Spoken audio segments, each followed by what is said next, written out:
বাংলাদেশে এই মুহূর্তে নেতারা নেতারা তাদের হাজারো এক্সকিউজ আছে কি কারণে তারা আত্মগোপনে, কি কারণে তারা রাজপথে নামে না, এমনকি কি কারণে তারা একটা ফেসবুকে পোস্ট দিতে পারে না।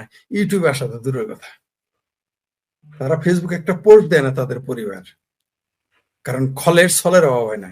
কিন্তু যখন জমি দখল করার কথা ছিল, চাকরি দেয়া নেয়ার কথা ছিল, মেয়ে ভাতিজা ভাগ্নে কাজের বুয়া শালা সম্বন্ধী বিয়ের শাদী দেওয়ার ব্যাপারে শালা সম্বন্ধীর আত্মীয় স্বজনের ক্ষমতা থাকলেন কিন্তু তাদের সুবিধা দিতে, তখন কিন্তু কোনো এক্সকিউজ লাগে নাই, তখন কিন্তু বলে নাই যে নেত্রীর নির্দেশ নির্দেশ এগুলো করেছে। এখন কিন্তু তারা বলে নেত্রী এটা বলে নাই, আওয়ামী লীগ এটা সিদ্ধান্ত নেয় নাই, কারণ খলের ছলের অভাব হয় না। সাধারণ কর্মী আওয়ামী লীগ সবসময় বাংলাদেশের মাটি ও মানুষের দল হচ্ছে আওয়ামী লীগ, সেই জন্য আওয়ামী লীগ টিকে আছে।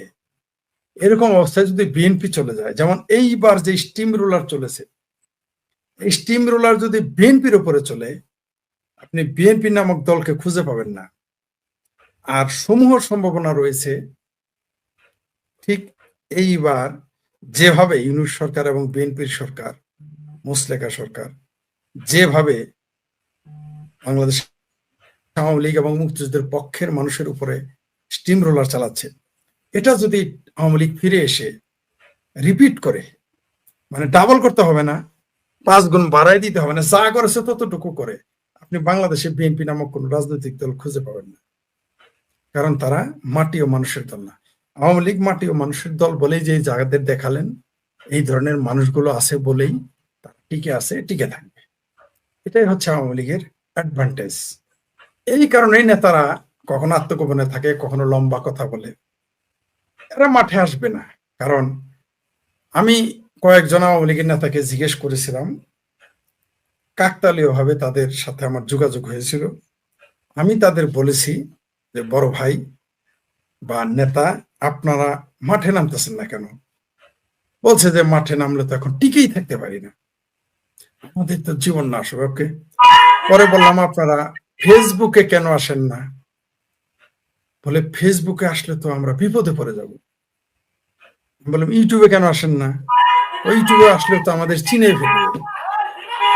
পরে বললাম আপনারা জামাতি বটের মতো বট বাহিনী নিয়োগ দেন, নিজেরা না পারেন, আপনারা যারা লুটপাট করেছেন, আওয়ামী লীগের সকল সুবিধা নিয়েছেন, আপনারা এক একজন 100টা করে আইডি জামাতি বট বাহিনীর মতো তৈরি করেন, প্রোপাগান্ডা চালান। আমাকে পরে যে ভাষা প্রয়োগ করেছে সেটা আমি বলতে চাই না, কারণ তাহলে আওয়ামী লীগের সাধারণ কর্মীরা ওই সকল নেতাদের থুতু দেবে। তবে একটু বলি, যেটা বলা যায়, বলেছে যে আমাদের পরিবার পরিজন তো বিপদে পড়ে যাবে। আমি বললাম, তখন আমি বলে ফেলেছি, তাহলে কি আমার পরিবার পরিজন নেই? যারা কথা বলতেছে তাদের পরিবার পরিজন নেই? যারা কথা বলতেছে ফেসবুকে সাধারণ কর্মী, আওয়ামী লীগের তৃণমূলের কর্মী, যারা মিছিল করে পোস্ট দিতেছে, তাদের কি পরিবার পরিজন নেই? লাইনটা কেটে দিছে। এখন আমি তাদের ব্যাপারে বেশি কিছু বলতে চাই না, কারণ তারা এমনি বিপদে আছে, তার কর্মীরা বিপদে আছে। তবে আওয়ামী লীগ ক্ষমতায় আসলে আমি শেখ ফরিদ আপনার চ্যানেলের মাধ্যমে কথা দিলাম, যে সকল নেতারা এখন আত্মগোপনে আছেন, ফেসবুকে কথা বলেন না, ইউটিউবে আসেন না, একটা পোস্ট দেন না, লম্বা লম্বা কথা বললে, আমি শেখ ফরিদ যদি বেঁচে থাকি, পৃথিবীর যেখানেই থাকি, দেশে থাকলে তো কথাই নাই, বিদেশেও যদি থাকি, আপনাদেরকে কি বলতে হয়, কি লিখতে হয়, সেটা সময় হলে দেখবেন, সেটা তখন বলবো। তবে আমি একটা জিনিস বলে রাখি। জি বলেন। না, কি বলতে শেষ করেন। তবে একটা জিনিস বলে রাখি, এখনো সময় আছে। যারা আওয়ামী লীগের নেতা ছিলেন, সেটা আপনি ওয়ার্ডের নেতা হন, ইউনিয়নের নেতা হন, জেলার নেতা হন, উপজেলার নেতা হন, দেশের নেতা হন, আপনি মাঠে নামুন। ফেসবুকে অন্তত থাকেন, ইউটিউবে থাকেন, না হলে অন্তত গুপ্ত আইডি বানান জামাতের মতো, আমাদের আপনি বলেন যে এটা আপনার গুপ্ত আইডি, বা আপনার কর্মীদের বলেন এটা আপনার গুপ্ত আইডি, চালান, বা আপনি প্রকাশ করার দরকার নেই, আপনি চালান। এখন বলবেন যে আমরা তো গুপ্ত আইডি চালাই, তুমি শেখ ফরিদ জানো না। মুরব্বী, আমরা ওগুলো বুঝি, ওইগুলো পাগলা বোঝা আমাদের দিলে হবে না। আপনি যদি আজকে 1 লক্ষ, যে বলেছিল না সাইবার যুদ্ধ আছে 2 লাখ আওয়ামী লীগের, তারা কোথায় এখন? 2000 তো কখনো খুঁজে পাওয়া যায় না। কখনো 6 লাখ, কখনো 2 লাখ, এরকম শুনে যাই। হ্যাঁ, তারপরে যারা 2.5 লক্ষ মুক্তিযুদ্ধের ভাতা পায়, তারা কোথায় এখন? 22,000 টাকা করে ভাতা। তারপরে যুদ্ধাহত, তারপরে লোন পাবে। আমার পরিচিত 4 জন, একজন 10 লাখ নিয়েছে। এই যে এখন 1 লাখ, মানে এই আওয়ামী লীগ ক্ষমতায় যাওয়ার আগে কেউ 10 লাখ নিয়েছে, কেউ 20 লাখ নিয়েছে, কেউ 15 লাখ নিয়েছে, কেউ আরো বেশি নিয়েছে, আরো অনেক সুবিধা। তারা এখন কোথায়? তারা তো দেশে আছে, আমি তো তাদের চিনি। এটা তো আমার ব্যক্তিগত পরিচিত, অন্তত 20 জনকে আমি চিনি মুক্তিযোদ্ধার পরিবারের সন্তান, যারা লোনও নিয়েছে, ভাতা তো নিতই, তারা লোন নিয়েছে। তারা এখন কোথায়?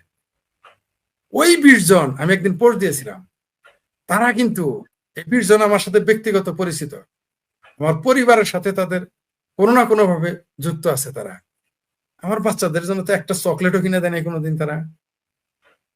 আবার লম্বা লম্বা কথা বলে, আমরা যদি এখন পোস্ট দেই আমরা বিপদে পড়ে যাবে। কিন্তু মজার বিষয় হলো এই 20 জনের মধ্যে আমার পরিচিত 20-25 জন আর কি, সংখ্যাটা এক্সাক্ট বললাম না টেকনিক্যাল কারণে। এর মধ্যে কয়েকজন কিন্তু 10 লাখ, 20 লাখ, কেউ 50 লাখ, কেউ 1 কোটি টাকা চাঁদা দিয়েছে বিএনপি জামাতকে, যে দেশে আছে। কিন্তু আমাদের জন্য তো দূরের কথা, বা আপনার জন্য তো, চ্যানেলের জন্য তো দূরের কথা, বা অন্যান্য চ্যানেলের জন্য তো দূরের কথা, আমার বাচ্চাদের জন্য তারা 10 টাকার চকলেট কিনে দেয় নাই, 20 টাকার একটা আইসক্রিম কিনে দেয়, এটা পোস্ট দিয়েছি, এমন না যে এখন বলতেছি। এর জন্য আমার ক্ষোভ নাই তাদের প্রতি।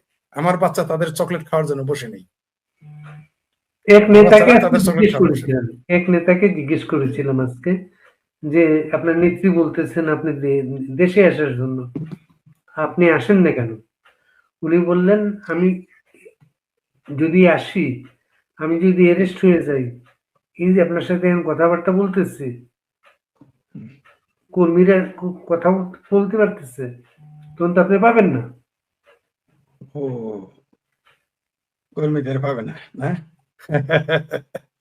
বললামই তো, খলের ছলের অভাব হয় না, খলের ছলে অভাব হয় না। এরা কখনোই আসবে না। এরা কখন আসবে জানেন?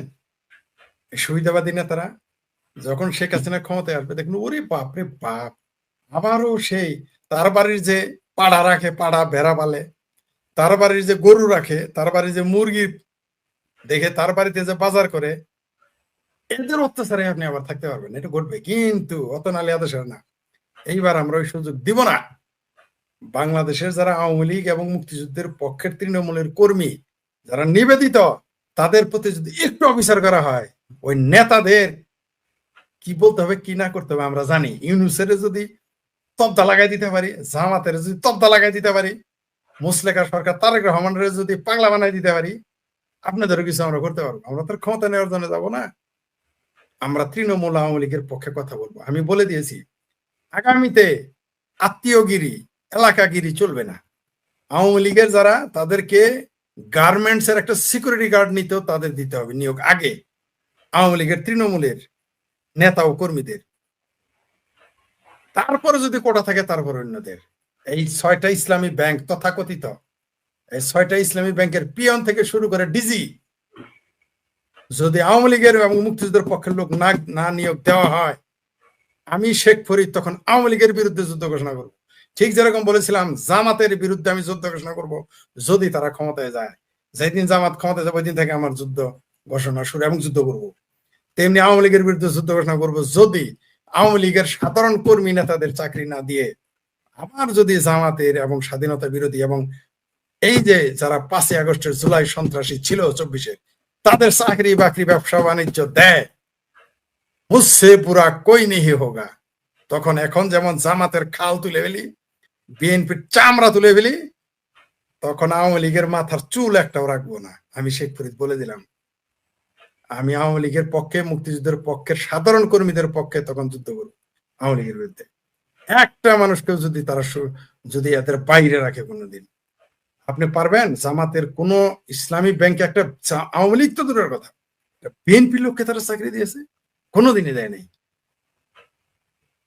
নেতারা এসে আবার মচমচায় তারা এমপি হবে, মন্ত্রী হবে, ওহো মুরব্বী, এইবার দুইখান কথা আছে, আপনি এসে বলবেন আমি নির্যাতিত ছিলাম, আত্মগোপনে থাকতে হয়েছে, আপনার আত্মীয় স্বজন আছে, আপনার জানের ভয় আছে, আপনার ব্যবসা বাণিজ্য চাকরি বাকরির ভয় আছে, আমাদের নাই? আওয়ামী লীগের এবং মুক্তিযুদ্ধের সাধারণ নেতা কর্মীর নাই? তারা কি মাটি ফাইটা পয়দা হয়েছে নাকি, না আসমান থেকে পয়দা হয়েছে? তারা, তাদের মা বাপ নাই, তাদের ভাই বোন নাই? আপনি আসবেন আর যুক্তি দিবেন, দেখা যাক তৃণমূল কি করে, আগামীতে দেখা যাবে। আমরা আছি, আপনি আছেন, আপনার মতো আরো আছে, আপনার আমার মতো কি আমরা কি শুধু দুইজন? আমরা তো কথা বলা থামাবো না, থামাতে পারি না। আমি এটা সিরিয়াসলি বলছি আপনাকে, যে গার্মেন্টস এর যে শ্রমিক থাকবে সেগুলো থেকে শুরু করে গার্মেন্টস একটা সিকিউরিটি,